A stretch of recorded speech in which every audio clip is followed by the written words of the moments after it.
The black sheep is not always rebellious. Sometimes it's just who woke up first.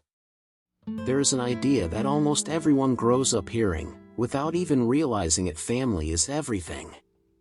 But what if I told you that, in some cases, this phrase may be holding you back in cycles that have been hurting you for years? Well, not all withdrawal is coldness. Sometimes it's emotional survival. The truth is that many people carry a silent guilt for wanting distance, as if they were betraying something sacred. But behind this pain, there may be something much deeper: a process of consciousness awakening. A moment when you begin to see the family patterns, the impact of the family unconscious, and the role they gave you within it all, whether as a black sheep or even as an identified patient. And this is exactly where a different, deeper and, for many, even liberating vision comes in, inspired by Carl Jung's ideas.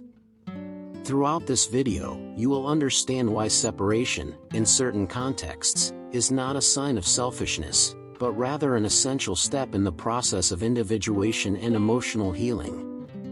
And maybe, just maybe, you start to see yourself with different eyes from now on. There's one thing that almost no one tells you: when someone decides to move away from the family, the court of public opinion kicks in right away. Suddenly, labels such as cold, ungrateful, or selfish appear, as if there were a universal manual on how to love. And then the weight of guilt begins, which is not born from within, but is planted from the outside in, like a voice that insists on saying that you are wrong just for seeking self-preservation. The problem is that society romanticizes the idea of family at any cost, completely ignoring when there is a toxic family behind the facade. Phrases like "family is everything" are repeated almost like a mantra, without context, without reflection. And if you stop to observe, you'll realize that these judgments often come from people who have never questioned their own family standards. They just follow the script. Now, think with me: is moving away really cold? Or can it be a first step of consciousness awakening? Because, in practice, no one decides a separation from nothing. There is a silent accumulation there, a sense of not belonging that grows little by little. And that's precisely when the story starts to get deeper, when we start to understand what is really behind these dynamics. If you look at it through a deeper lens, like Carl Jung's, the story changes completely. For him, those who move away from a toxic family are not someone broken; they are often someone who has begun to develop consciousness awakening. It is as if this person has left the automatic mode and started to see what once seemed normal, but was never really healthy. Jung talked a lot about the process of individuation, which, in practice, is becoming who you really are, not who you are expected to be. And that, let's face it, bothers us. Because when someone breaks family patterns, they end up exposing everything that others prefer to ignore. It's like turning on the light in a room where everyone was comfortable in the dark. And here comes an important point: this person is often seen as the problem precisely because he stopped pretending that everything is fine. But deep down, she is exercising self-preservation, trying not to get lost within a system that no longer makes sense. And the more she sees, the more difficult it is to unsee. Which leads us straight to something even deeper: the so-called family unconscious. Now we enter a more subtle and, at the same time, more powerful territory: the family unconscious. According to Carl Jung, no family is just what appears in Sunday conversations or photos smiling. There is an invisible field where old traumas, repeated patterns, and unresolved emotions live that pass from generation to generation without anyone noticing. Do you know that phrase, "in my family everyone is like this"? Well, this is usually a clear sign of ingrained family patterns. It can be difficulty expressing affection, outbursts of anger, emotional silence, or even control-based relationships. The problem is that, over time, all of this is normalized, as if it were just the family's way, when in fact they are wounds that have never been healed. And this is precisely where the discomfort of those who awaken this awareness awakening begins. the person begins to realize that they are not only dealing with isolated situations, but with an entire structure that influences behaviors, choices, and even the way of loving. And when this becomes clear, an inevitable question arises: is what has always been called love really healthy? Or was it just what they taught me to accept? Now comes one of the most delicate parts, because it messes with what many people have never questioned: the normalization of what is dysfunctional. Within a toxic family, behaviors such as excessive control, emotional blackmail, or even neglect end up being disguised as care. Phrases like "I do this for your good" become justification for attitudes that, deep down, hurt more than they protect. Over time, these patterns are absorbed as if they were natural. The person grows up believing that love comes with pain, that respect requires silence, and that imposing limits is a lack of gratitude. Look at the level of this self-preservation itself is seen as a mistake. And then comes that old acquaintance: guilt, which appears whenever someone tries to get out of this cycle. But when consciousness arises, awakening, something begins to bother you. Small situations start to make noise, inconsistencies become more evident, and that feeling of "there's something wrong here" can no longer be ignored. And it is at this point that the person begins, without even realizing it, to challenge an invisible rule within the family. A rule that we will explore in the next topic. There's an unwritten rule in many families, and it is simple but powerful: don't talk about what really happens here. It seems exaggerated, but look. Every time someone tries to bring up a problem, someone soon appears minimizing, changing the subject, or even attacking the speaker. It is as if the truth were a threat to the balance of the system. Within this context, those who begin to see family patterns and try to name them end up being seen as someone who is creating trouble. But in practice, this person is accessing a deeper level of consciousness awakening. She realizes what is behind the attitudes, the words, and even the silences, and this breaks the collective illusion that kept everything working. And here comes a crucial point: by exposing what was hidden, this person activates defense mechanisms in the entire family. The reaction can come in the form of criticism, irony, or even isolation. And, without realizing it, she begins to occupy a very specific role within this dynamic. A role that has a name, function, and enormous weight: that of the so-called black sheep. At some point, anyone who begins to question all this is given an almost automatic label: the black sheep of the family.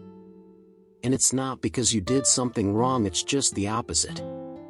It's because that person has come to see the family patterns that everyone has learned to ignore. She feels the mood, perceives the tensions, captures the unsaid, while the others follow the script.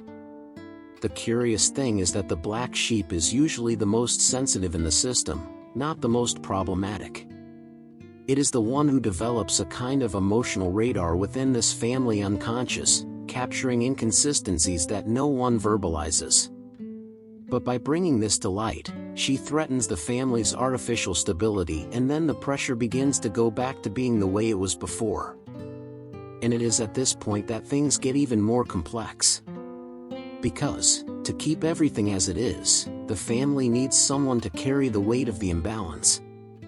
Someone who is pointed out as the problem, diverting the focus from the whole. And guess who ends up taking on this role without even realizing it? That's right. The black sheep, who is gradually beginning to be treated as the so-called identified patient.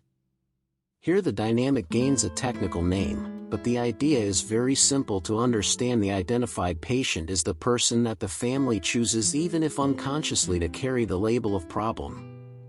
Do you know when everything seems to revolve around someone who gives work, complicates, or needs to change? Well, often, this person is only reacting to an environment that has been unbalanced for a long time. Within a toxic family, this mechanism works almost like a deviation of focus. Instead of looking at one's own family patterns, the system points to an individual and says, "That's him." And that's it. It's easier to avoid difficult conversations, ignore the familiar unconscious, and keep everything as it always was. It's like sweeping the dirt under the rug, except that the rug, in this case, is a person. The most ironic thing is that the identified patient is usually the one who has started a process of consciousness awakening. But instead of being heard, he is invalidated, criticized, or even isolated. And this accumulates, little by little, in silence. Because this wear and tear doesn't appear overnight, it builds up over the years, until it reaches a point where you can no longer ignore it. What many outsiders don't see is that distancing is never impulsive. It is built gradually, almost in silence, as if filling a glass drop by drop. Every invalidation, every comment crossed, every moment in which the person was not heard. All of this adds up within the family unconscious, creating a weight that is difficult to explain to those who have never lived it. And the most complicated thing is that, while this happens, the person still tries in a lot. She reveals, adapts, blames herself, tries to fit into family patterns to maintain harmony. But this constant attempt at adjustment has a high cost, the loss of itself. And when self-preservation begins to show warning signs, there is already a long history of emotional exhaustion. It is at this point that guilt usually appears strongly, as if the person is exaggerating or being unfair. But in practice, she is only beginning to recognize her own pain more clearly, a movement of consciousness awakening that she can no longer ignore. And when this clarity finally sets in, something changes decisively. Because the moment comes when seeing starts to demand a choice. There comes a point when you can no longer push with your belly. That discomfort becomes a silent certainty. Staying in that environment means moving away from yourself. This is that moment of clarity, a real shock of consciousness awakening. It's not dramatic like in the movies, it's more subtle. But extremely firm, almost like an internal voice saying, "Now you know." And the most curious thing is that this decision rarely comes from a single event. It is born from the accumulation that we have already talked about, added to the perception of family patterns that repeat themselves without real change. The person begins to realize that it is not a phase or a misunderstanding, but a structure. And then, staying is no longer an act of love and becomes an act of abandonment of oneself, the opposite of self-preservation. Of course, this doesn't come without internal conflict. Guilt still tries to negotiate, doubt appears, and the idea of separation scares us. But, deep down, something has already changed. You can no longer go back to the previous state of ignorance. And it is exactly this turning point that makes room for an even deeper process. The one that Carl Jung called individuation. This is where the journey stops being just about the family and becomes, in fact, about you. What Carl Jung called individuation is not simply moving away, it is a profound process of becoming who you really are, without the masks imposed by family patterns. It's almost like rebuilding one's own identity, piece by piece, after years of living on automatic. In practice, this involves questioning beliefs that you have always accepted as absolute truths. For example, does love need to be accompanied by pain? Is imposing limits really selfish? Starting this process may be simple, but it is not easy. Writing about your emotions, seeking therapy, or even reading Carl Jung's own works already opens important doors for this awareness awakening. But there is a detail that few people talk about: individuation can be solitary. Because, by choosing self-preservation, you can distance yourself from those who are still stuck in the familiar unconscious. And that's when feelings like guilt and doubt come back up, trying to pull you back. But if this path continues, it is a sign that something inside you has already understood that you can no longer be who you were. Which brings us to one of the biggest challenges of this journey. If there's something that weighs on this journey, it's the guilt, and often, it's not even completely yours. It comes packaged in ready-made phrases such as family is everything, mother is sacred, you only have one family. And that's it. that's enough to mess with anyone. Social pressure comes into play, reinforcing the idea that separation is almost a moral wrong, even when there is a toxic family behind it. The point is that these phrases completely ignore dysfunctional family patterns and the real impact they make. It is as if suffering is invisible, as long as everything seems normal on the outside. And then the person begins to doubt himself, questioning his own conscience, awakening, as if you were exaggerating or being unfair when in fact he is finally seeing clearly. Dealing with this guilt takes practice. A good start is to learn to differentiate responsibility from conditioning. You are not responsible for maintaining a system that hurts you.